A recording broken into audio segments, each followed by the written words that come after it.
Bienvenidos a Reinos Sumergidos. En las sociedades del Mediterráneo antiguo, existía un modo de intervenir en el destino ajeno que no pasaba por la negociación ni por la ley. Se realizaba en silencio, en el límite con el mundo subterráneo, y tenía por fundamento la convicción de que un conflicto humano podía trasladarse a un plano donde las fuerzas invisibles actuaran en lugar de los hombres. Las tabalea de fictionis son conocidas en la tradición latina como las delgadas láminas empleadas en conjuros, maleficios y actos mágicos, cuyo propósito fundamental consistía en perjudicar a una persona mediante la mediación de potencias invisibles. En estas tablillas se grababan textos incantatorios destinados a provocar, desde la obstrucción de las actividades cotidianas, que la víctima no pudiera dormir, comer, respirar con normalidad, hasta deseos explícitos de sometimiento, separación amorosa, ruina judicial, accidentes o muerte. La gama de efectos pretendidos revela la amplitud del campo mágico al que pertenecían estas fórmulas. El término de fictio procede del latín tardío y corresponde al griego katásdemos, palabra compuesta que combina dos núcleos semánticos esenciales para comprender el imaginario ritual. Por un lado, kata, como clavar, hundir, gesto que alude directamente al acto de atravesar las tablillas con clavos o agujas. Por el otro, desmos, atar, ligar, que remite al uso de nudos, ligaduras o prendas pertenecientes a la víctima. La idea operativa es siempre la misma: fijar, inmovilizar o atar a alguien en el plano invisible para condicionar de manera decisiva su existencia en el plano visible. Antes de la adopción extendida del término de fictio, se utilizaba la voz de votio para referirse a esas tablillas de maldición. De su uso procede en castellano la denominación general de tablillas de maldición, tradicionalmente asociada a los conjuros, hechizos y prácticas maléficas que forman parte del repertorio más difundido de la magia antigua. El universo conceptual se inscribe en un territorio ambiguo, situado en la frontera entre las prácticas religiosas toleradas, formas de piedad popular, votos, encantamientos protectores y las acciones consideradas ilícitas, temidas o ridiculizadas por la comunidad. Las sociedades antiguas reconocían esta ambivalencia. Ciertos ritos eran aceptados como parte del tejido religioso cotidiano, mientras que otros, especialmente aquellos que buscaban dañar a terceros mediante recursos invisibles, despertaban temor y rechazo, no por incredulidad, sino por la convicción de que su acción podía producir consecuencias nefastas. Este abanico de supersticiones incluían encantamientos, mal de ojos, hechicerías, conjuros agresivos y en paralelo amuletos o rituales defensivos destinados a contrarrestar esos mismos peligros. Aunque la legislación y los discursos morales tendían a considerar estas prácticas como sospechosas o delictivas, su difusión era universal. Aparecían en todas las capas sociales independientemente del nivel económico, la educación o la tradición cultural. La persistencia de este imaginario compartido muestra que las deficciones no eran un fenómeno marginal, sino una dimensión estable y transversal de la vida espiritual del Mediterráneo antiguo. Esta zona intermedia entre lo permitido y lo prohibido pone en escena algo más que un catálogo de supersticiones. Muestra cómo cada comunidad dibuja un límite borroso entre lo que acepta como protección legítima y lo que percibe como ataque intolerable, según sus propios miedos y sus propios dioses. La masa documental conservada permite observar que la mayor parte de las deficciones que han llegado hasta nosotros procede del primer siglo de nuestra era. Aunque su difusión es más amplia, las tablillas preservadas presentan una concentración notable en regiones periféricas del Mediterráneo. Egipto, Cartago, Chipre, Asia Menor y ciertas zonas de la península itálica, especialmente en Roma, donde se ha hallado un conjunto de aproximadamente 40 ejemplares fechados de manera segura. Este mapa de distribución sugiere una circulación vigorosa de prácticas mágicas en los márgenes del mundo mediterráneo, precisamente en aquellas regiones donde el sincretismo cultural se manifestó con mayor intensidad. En términos cronológicos, las desficciones más antiguas, las pertenecientes a los siglos V y VI a.C., corresponden a la Grecia clásica. Estas tablillas tempranas muestran una estructura más sobria, vinculada a un universo ritual, en el que dominan las divinidades tónicas griegas y ciertas reglas relativamente estables del arte mágico. Las piezas tardías, en cambio, tienden a situarse en la época helenística y en la expansión imperial romana, etapas en las que el contacto con Egipto, el oriente semítico y Persia intensificó la circulación de motivos, fórmulas y panteones. Este intercambio actuó dentro de un proceso histórico mayor, articulado por la expansión alejandrina y sus redes culturales y técnicas. La tradición académica ubica en las culturas orientales, sobre todo la egipcia y la persa, algunos de los focos originarios de las artes mágicas. Los griegos mantuvieron relaciones estables con estos pueblos, y es probable que en esos encuentros se fortaleciera la matriz conceptual de la magia maléfica griega, que luego se expandiría por la cuenca mediterránea. El sincretismo helenístico se refleja en las propias tablillas. Las fórmulas se vuelven más complejas, los nombres divinos se multiplican y los repertorios rituales se combinan. Elementos típicamente griegos como la perforación de la lámina con clavos, gesto que encarna el principio de atadura y fijación, comienzan a desaparecer gradualmente. Paralelamente, aumenta el depósito de las tablillas en pozos, canales o espacios ligados al agua, mientras que en la época clásica se privilegian las tumbas y los santuarios de divinidades subterráneas. En las regiones occidentales y celtas, la recurrencia de prácticas acuáticas manifiesta una sensibilidad singular hacia el umbral entre el mundo visible y el inframundo. No todas las áreas del Mediterráneo desarrollaron el mismo tipo de ficciones. Las tablillas egipcias, por ejemplo, gravitaban con frecuencia hacia el terreno erótico y buscaban la dominación de la víctima mediante la privación del sueño, del alimento o del contacto con terceros. En Asia Menor, en cambio, se observa una sorprendente afinidad con las maldiciones funerarias locales. En Gnido, por ejemplo, algunas desficciones adoptan la forma de dedicatorias a Demeter y a otras divinidades infernales, mediante rituales de transferencia en los que la víctima es entregada a la potestad divina para que recaiga sobre ella la venganza o el castigo. Estas diferencias regionales y temporales revelan que no existió un modelo único de desficcio. Más bien, se trata de un fenómeno histórico que, pese a conservar un núcleo ritual estable, fue adaptándose a las transformaciones culturales del Mediterráneo antiguo. La expansión imperial, la movilidad de poblaciones y deidades y el dinamismo de los contactos interculturales generaron un paisaje mágico que transita de la sobriedad griega hacia un eclecticismo saturado de elementos orientales, voces bárbaras, nombres enigmáticos y fórmulas de difícil interpretación para quienes no formaban parte del oficio. El panorama histórico funciona menos como una lista cronológica y más como el registro de la transformación de la magia de la atadura según los cambios políticos, religiosos y simbólicos del Mediterráneo. Las desficciones de la época clásica, helenística y romana permiten observar cómo las sociedades antiguas tradujeron sus tensiones, deseos y conflictos en un lenguaje ritual que, aunque se modificó con el tiempo, mantuvo su lógica profunda. El estudio comparado de las tablillas permite distinguir varios tipos fundamentales de desficciones, según el propósito que motiva a la acción mágica. Cada categoría expresa un tipo específico de conflicto y un modo particular de traducir la tensión social o personal en un acto ritual.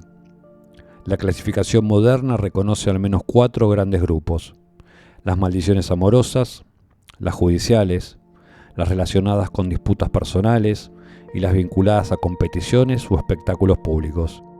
En cada una de ellas, la magia opera como un mecanismo de presión sobre el destino ajeno. Las desficciones originarias de Egipto y de ciertos sectores helenísticos influidos por prácticas egipcias se inclinan con particular fuerza hacia el ámbito erótico. En estas tablillas no se busca conquistar el amor de la víctima, sino asegurar su sometimiento, impedirle el descanso, privarla de la comida o bloquear sus vínculos sociales hasta doblegar su voluntad. Es un deseo de posición radical que no admite reciprocidad.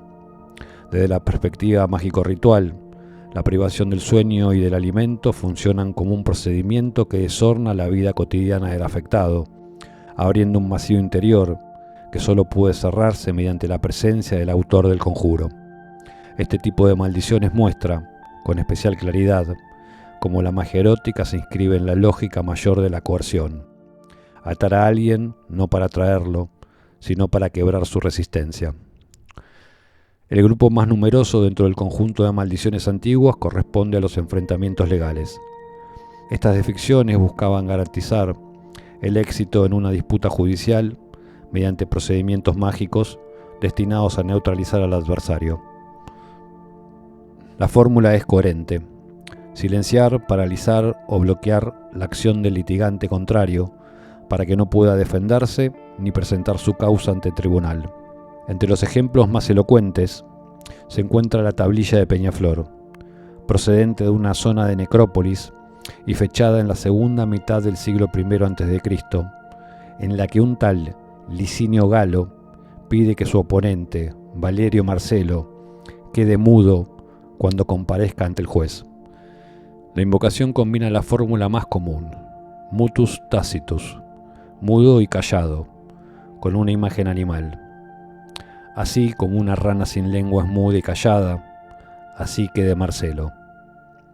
Esta referencia, que puede aludir tanto a una rana imaginada sin lengua, como a la condición médica conocida en latín como ránula, funciona como mecanismo simbólico y como gesto performativo.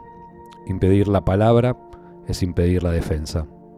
Estas maldiciones judiciales no siempre incluyen la invocación explícita a divinidades infernales, aunque el trasfondo tónico suele estar presente de manera implícita. En muchos casos, la simple estructura coercitiva del texto obliga a suponer que el poder invocado pertenece al ámbito subterráneo.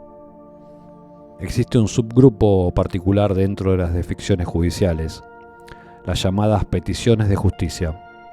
A diferencia de las maldiciones agresivas, estos textos adoptan un tono suplicante y se dirigen a divinidades superiores, no para obligarlas, sino para solicitar su intervención, como árbitros de un agravio ya cometido.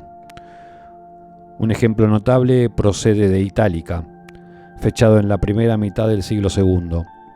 Allí el autor cuelga públicamente una tablilla en la que invoca a Domina Fons, la diosa de la fuente, pidiéndole que recupere las botas y sandalias robadas y castigue al culpable, sea hombre, mujer o joven. La estructura jurídica del texto, con términos técnicos como recipere nomen, evidencia que estos pedidos se pensaban dentro de un marco legal y moral, más que como agresiones mágicas. Aún así, el trasfondo emocional es intenso. Se desea reparación, sufrimiento para el culpable y restitución simbólica del orden vulnerado.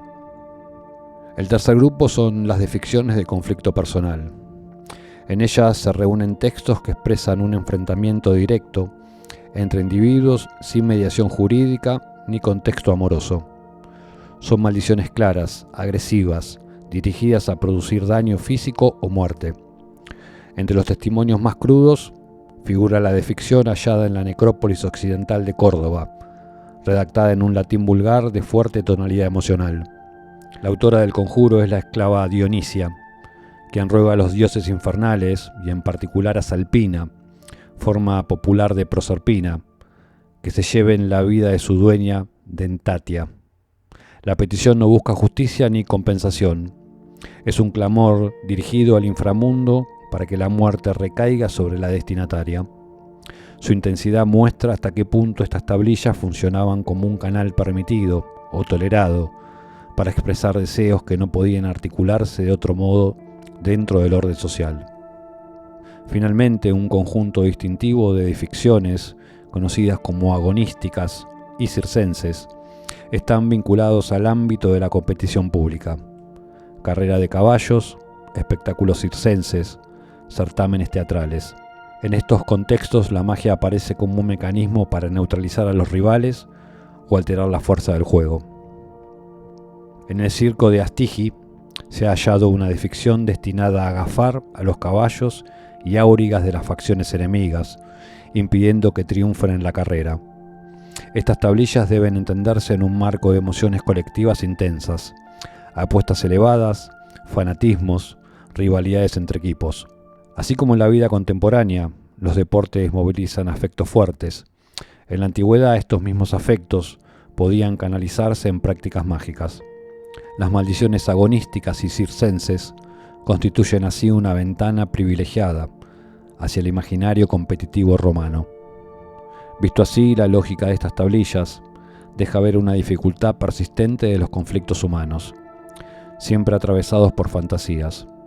Cuando los canales institucionales, un tribunal, una instancia decisoria o los recursos de elaboración emocional disponibles en cada persona no alcanzan para resolver una situación conflictiva, aparece la tentación de desplazarla hacia un lugar, en principio, de gestión más fácil, un ámbito mágico o exterior al propio yo, que no exige revisar nada de la propia implicación.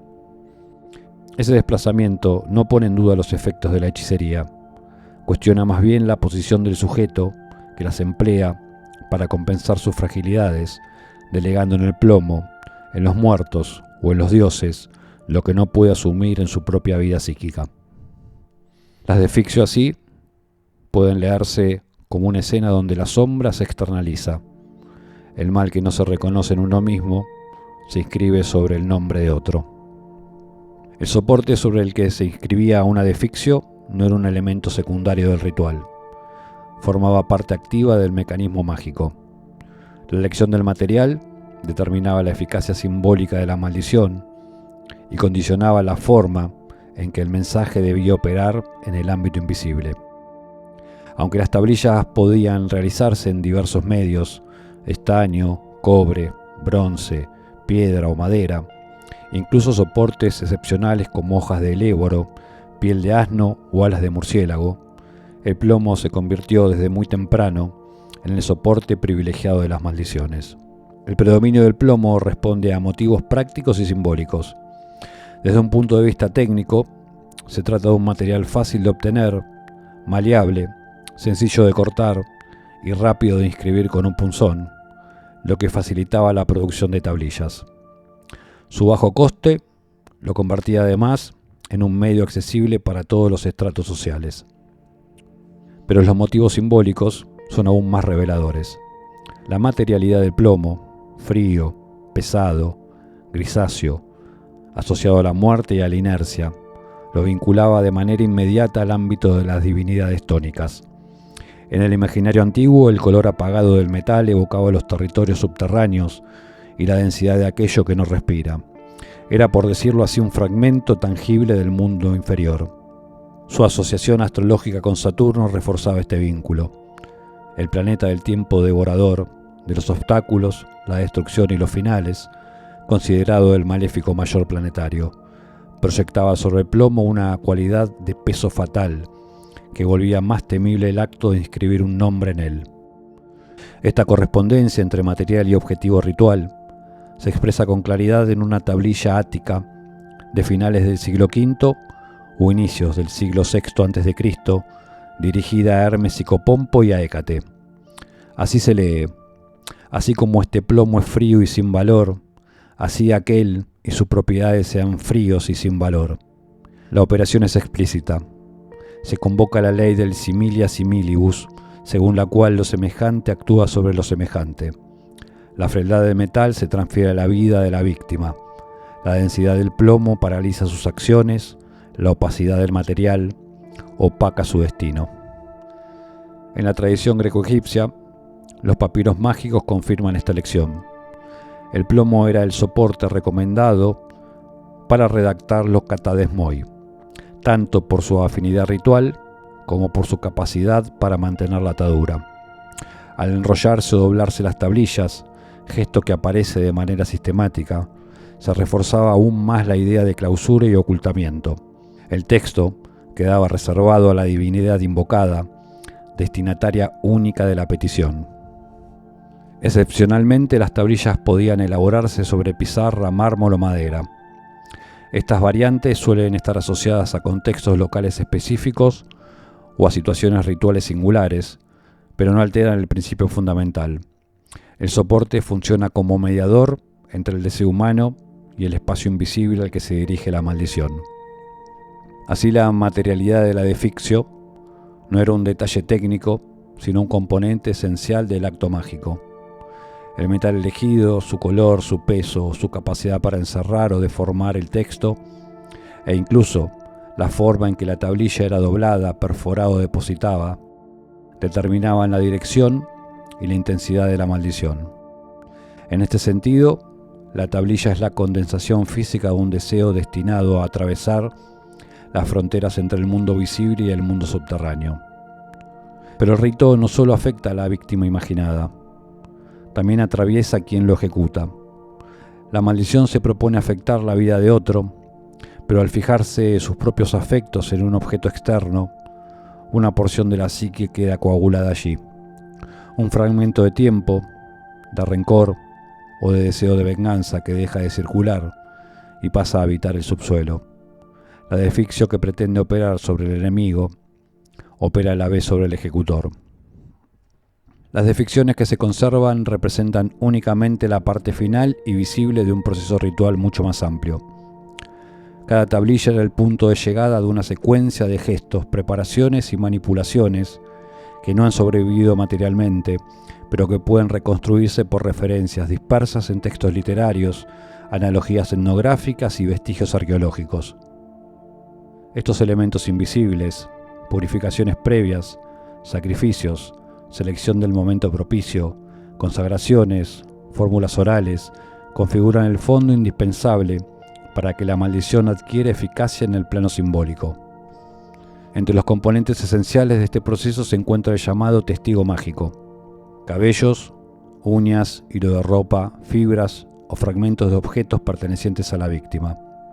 La presencia de estos restos en ciertas tablillas confirma una convicción ampliamente difundida en la antigüedad: la continuidad por vínculo mágico entre una persona y las partes separadas de su cuerpo o sus posesiones inmediatas. En este principio de unión, cada fragmento corporizado se convierte en un vector capaz de transmitir la acción ritual. Así, el conjurador no trabaja solo una representación simbólica de la víctima, sino sobre un fragmento que participa de su identidad vital. Otra dimensión del ritual es el empleo de figuras o muñecos antropomorfos, documentado tanto en textos como en hallazgos arqueológicos. Estas figurillas, generalmente hechas de arcilla o cera, eran sometidas a intervenciones específicas.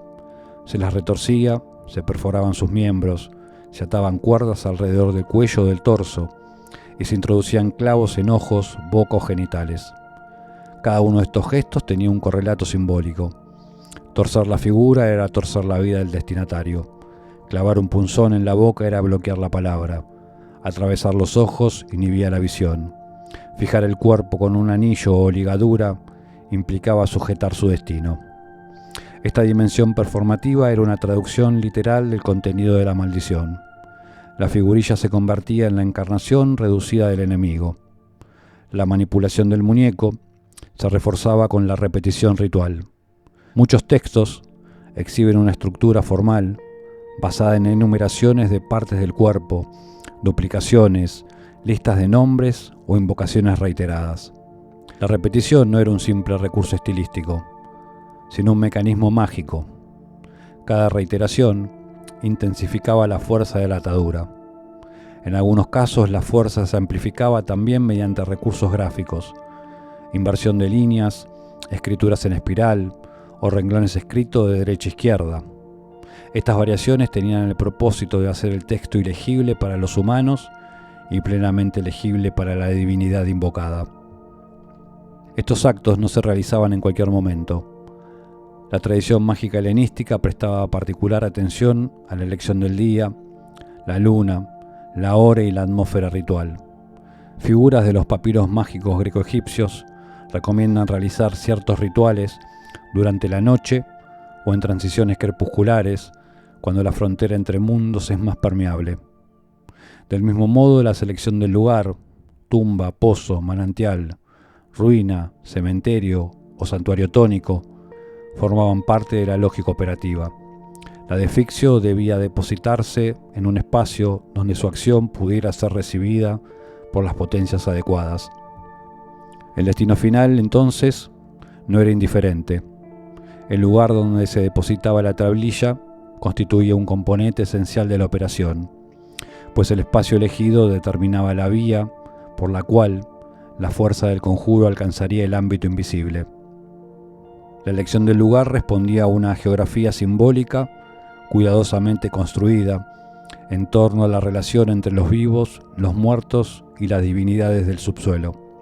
En la época clásica, las tumbas y santuarios de divinidades tónicas constituían los espacios privilegiados para la deposición de las tablillas. La lógica era clara: la maldición debía introducirse en el mundo subterráneo para ser recibida por quienes habitaban allí. El difunto, particularmente aquel que había muerto de forma violenta, prematura o inesperada, era considerado un intermediario proclive a la acción. La tradición sostenía que cada ser humano llegaba al mundo con un tiempo vital predeterminado. Morir antes de tiempo era quedar suspendido entre órdenes, con una disposición especial hacia la venganza o la intervención en el mundo de los vivos. Depositar una defictio en una tumba de estas características implicaba activar el resentimiento del muerto para que lo dirigiera contra la víctima.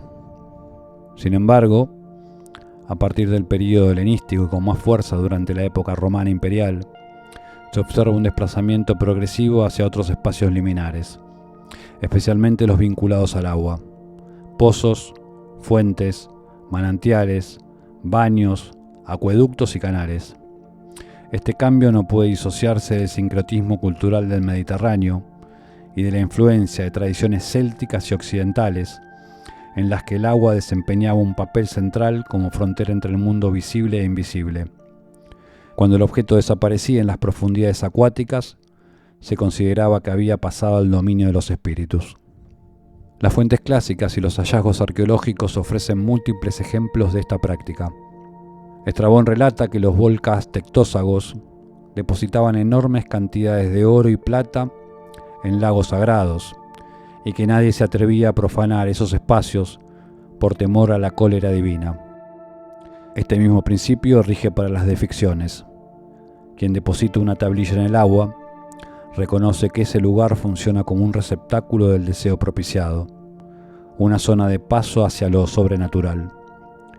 La geografía del agua, su inestabilidad, su capacidad de ocultamiento, su relación con el inframundo, la convierte en un espacio especialmente apto para la acción mágica.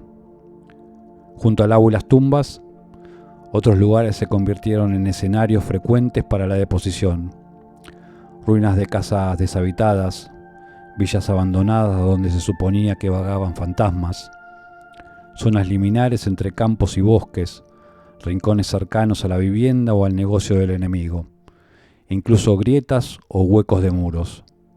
La deficción debía colocarse allí donde la frontera fuera más delgada. La lógica de estos lugares revela un principio operativo constante. El conjuro solo puede actuar si se inscribe en un circuito que conecte el mundo humano con las potencias tónicas.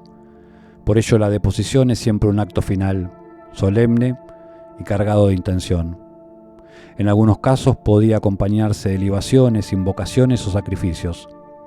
En otros bastaba con dejar caer la tablilla en un pozo o enterrarla en una tumba, pero siempre con la conciencia de que aquel gesto completaba el tránsito del deseo al ámbito donde los dioses o los muertos podían recibirlo y ejecutarlo.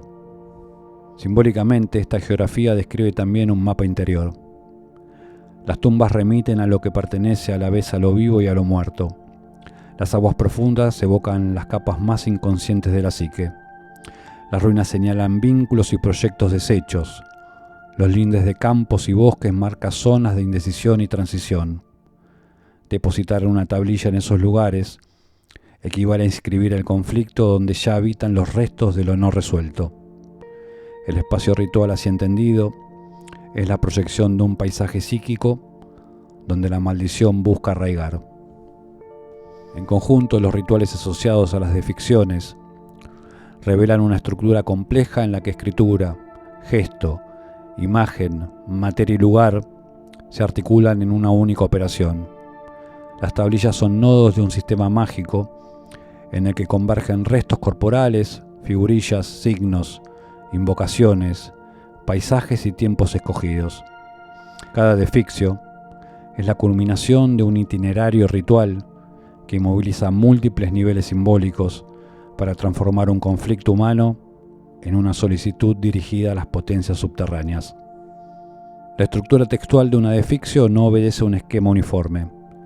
Su forma varía según la época, la región y la finalidad del conjuro, reflejando la evolución de la magia escrita desde la sobriedad griega hasta la complejidad del sincretismo helenístico tardío.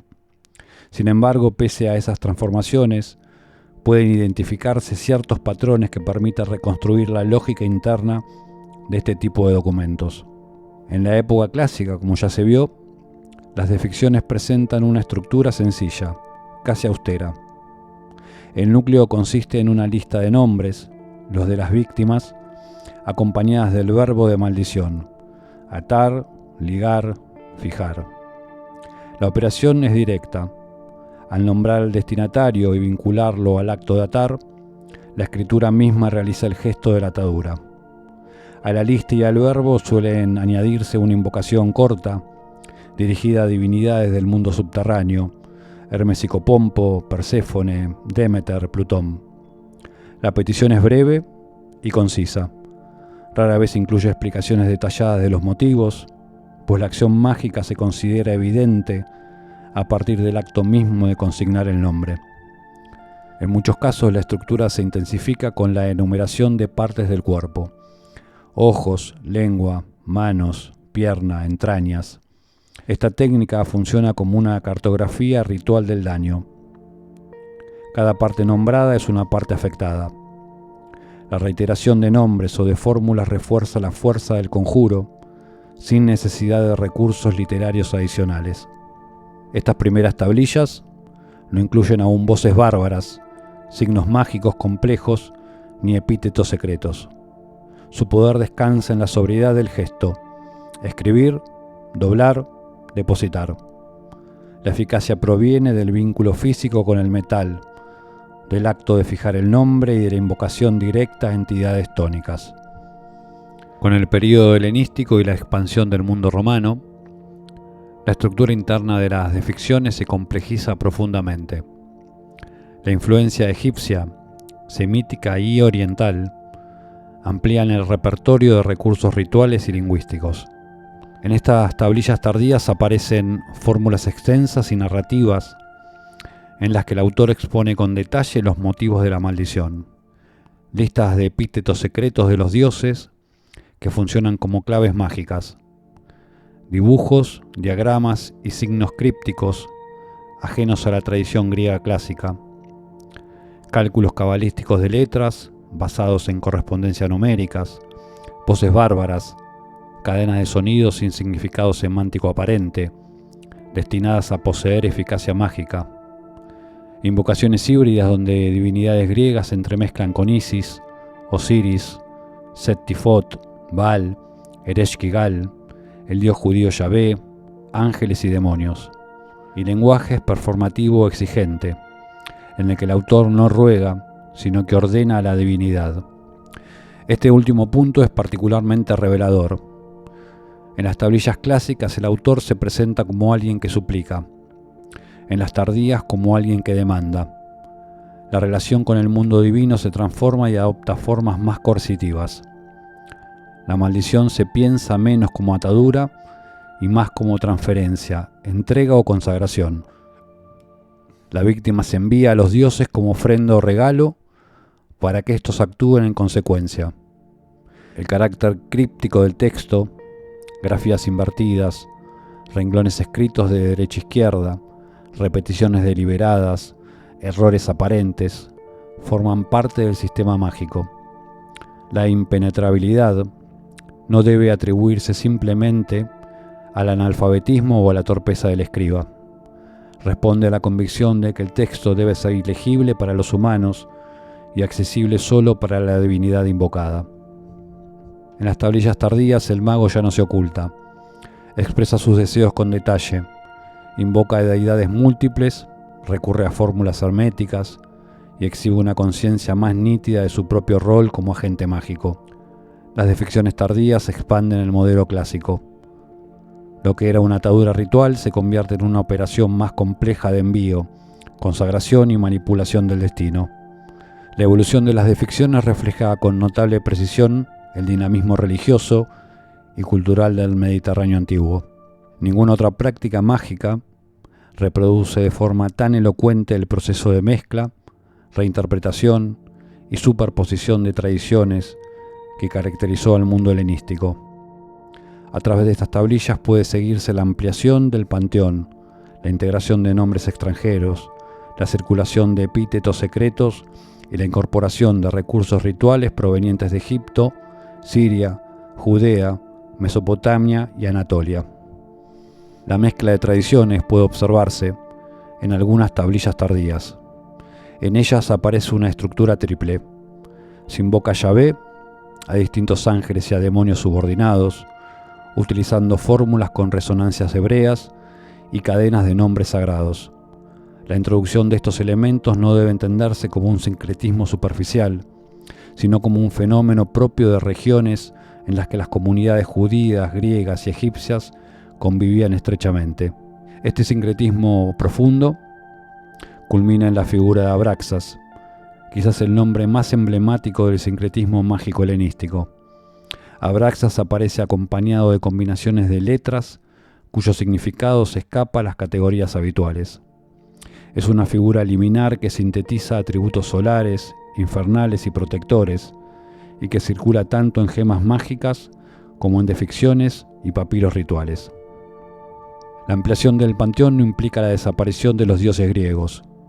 Estos continúan presentes, pero su papel se reconfigura en un paisaje ritual mucho más amplio. Las tablillas tardías funcionan así como testimonio de un mundo religioso en el que la identidad divina se vuelve múltiple y permeable, y donde la eficacia del conjuro depende no de la pureza de la tradición, sino de las fuerzas que se atribuyen a cada nombre. Sin embargo, este sincretismo no fue un proceso homogéneo. Dependió de regiones específicas y contextos culturales concretos. En egipcio predomina Isis, Osiris y Set. En Asia Menor, las divinidades locales de la muerte y la fertilidad coexisten con Demeter y Perséfone. En zonas con presencia judía aparecen nombres hebreos. En ambientes helenizados con fuerte influencia oriental proliferan demonios híbridos y voces bárbaras. Este mapa revela no solo la mezcla religiosa del Mediterráneo, sino también la plasticidad del imaginario mágico. La desficcio absorbe y adapta aquello que considera eficaz para su propósito. A través de esta práctica, las sociedades antiguas dieron forma a un universo simbólico que, lejos de fragmentarse en identidades cerradas, se expandió en un diálogo constante entre fuerzas religiosas diversas. La desficcio tardía es, en este sentido, un espejo del Mediterráneo helenístico, un paisaje donde lo griego, lo egipcio, lo semítico, lo romano se entremezclan en un solo gesto mágico. La expansión del cristianismo no eliminó de inmediato el universo mágico. Aunque los padres de la Iglesia condenaron reiteradamente la hechicería, los encantamientos y las prácticas vinculadas al maleficio, éstas sobrevivieron durante siglos, adaptándose al nuevo marco religioso. Las desficciones constituyen un testimonio privilegiado de este proceso. Lejos de desaparecer, se transformaron, absorbiendo elementos cristianos sin renunciar a su estructura fundamental. La Iglesia primitiva se vio obligada a intervenir una y otra vez en la regulación del mundo mágico. Los sermones, cartas pastorales y tratados polémicos advierten contra el recurso a conjuros, sortilegios, adivinaciones y maldiciones, denunciando estas prácticas como obras de demonios. Sin embargo, La necesidad misma de estas advertencias revela que la magia seguía viva, especialmente en sectores populares, cuyas creencias y hábitos no podían reconducirse de manera inmediata hacia la ortodoxia. Las religiones no se sustituyen de un día para otro. Se superponen, se entrecruzan, generan sincretismos y persistencias. En este contexto, resulta significativo que continúen apareciendo deficciones en ambientes ya cristianizados del imperio.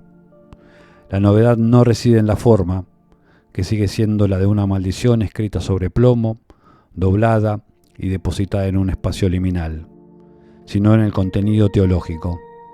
Allí donde antes invocaba Perséfone, Hécate o Seftifón, ahora aparecen ángeles, arcángeles, santos locales e incluso el propio Jesucristo como destinatario de las peticiones. El gesto permanece. Se solicita la muerte del enemigo, su silenciamiento, la ruptura de su cuerpo o la ruina de sus actividades. La maldición se adapta al nuevo panteón, pero no abandona su finalidad. Este fenómeno no debe interpretarse como una contradicción dentro del contexto de una nueva religión que pretende hacer del amor la noción principal de su proyecto, sino como un signo de continuidad antropológica. Las preocupaciones que motivan las deficciones, amor frustrado, litigios judiciales, rivalidades laborales, disputas personales, conflictos económicos, continúan existiendo en una sociedad que cambia de religión, pero no de estructura humana. Algunos ejemplos permiten entrever esta transición y los resultados. En las deficciones cristianizadas se formula a veces la petición de castigo, acompañada de un voto o promesa. Se ofrece a la divinidad una retribución, se declara piedad o sumisión, se invoca la justicia divina en términos propios de la nueva religión. Sin embargo, la finalidad permanece idéntica a la de las tablillas paganas: hacer caer desgracia sobre otro. La literatura cristiana da cuenta de este fenómeno con una mezcla de alarma y resignación. Autores como Tertuliano, Cipriano o Agustín denuncian la pervivencia de conjuros y sortilegios dentro de las comunidades cristianas. Este sincretismo no debe entenderse como un simple residuo del pasado, sino como una adaptación creativa de los mecanismos rituales ante un nuevo pasaje teológico. El resultado es un fenómeno complejo, de ficciones realizadas por cristianos contra cristianos, utilizando nombres sagrados y figuras propias del nuevo credo, pero movilizando la misma estructura ritual de la magia antigua. El agua, la tumba o el pozo siguen siendo los lugares donde se envía el mensaje. El plomo sigue siendo el mediador entre el conjuro y el inframundo. Lo que cambia es el destinatario. Los santos y los ángeles ocupan el lugar que en otro tiempo correspondió a las divinidades tónicas. En este contexto cristianizado, donde la plegaria ocupa un lugar central, la deficcio aparece como su reverso oscuro. En ambos casos se reconoce un límite de la acción humana, pero la dirección del gesto es distinta. En la plegaria se ofrece a la divinidad el sacrificio de algo personal en pos de ser bendecido en algún campo de la vida. En las tablillas de maldición, el sacrificio es el otro. Son tantas las oportunidades que presenta el entramado de conflictos humanos que su uso no pertenece a un ámbito marginal ni a un estrato social específico. Atraviesa la totalidad del tejido comunitario. Las usan esclavos y artesanos, comerciantes y litigantes, mujeres enamoradas, áurigas, adversarios políticos y rivales profesionales. En este sentido, forman parte de aquello que podría llamarse la cultura popular profunda, un repertorio de prácticas que no se identifica con la religión oficial ni con las instituciones culturales, pero que impregna la vida cotidiana con un sistema propio de eficacia simbólica. La pervivencia de estas prácticas en un mundo ya cristianizado demuestra que las estructuras profundas del imaginario no desaparecen con la mutación religiosa. La necesidad de protección, venganza, reparación o sometimiento permanece y encuentra en las tablillas un medio de expresión que subsiste pese a las prohibiciones. Estas consideraciones finales permiten situar las ficciones en un horizonte más amplio. No son meros artefactos arqueológicos ni simples herramientas malignas. Constituyen una ventana a la vida emocional, jurídica y afectiva de las sociedades antiguas. Un espejo donde se reflejan los modos en que los individuos intentan compensar, corregir o reconfigurar relaciones que consideraban amenazadas. Su persistencia a lo largo de siglos indica que la magia de la atadura no debe entenderse como una desviación marginal, sino como parte integral de la economía simbólica del ser humano. En definitiva, las tabelae de ficcionis revelan un entramado donde religión, magia, materia y psicología convergen para articular un lenguaje ritual de extraordinaria coherencia interna. Estos documentos condensan el modo en que los humanos, enfrentadas a la fragilidad de sus vínculos y a la incertidumbre del destino, buscaron intervenir en aquello que se les escapa. Llegamos al final. Les dejo esta frase de Plotino que capta el espíritu del episodio para que los acompañe hasta el próximo encuentro. El alma se hace semejante a aquello que contempla.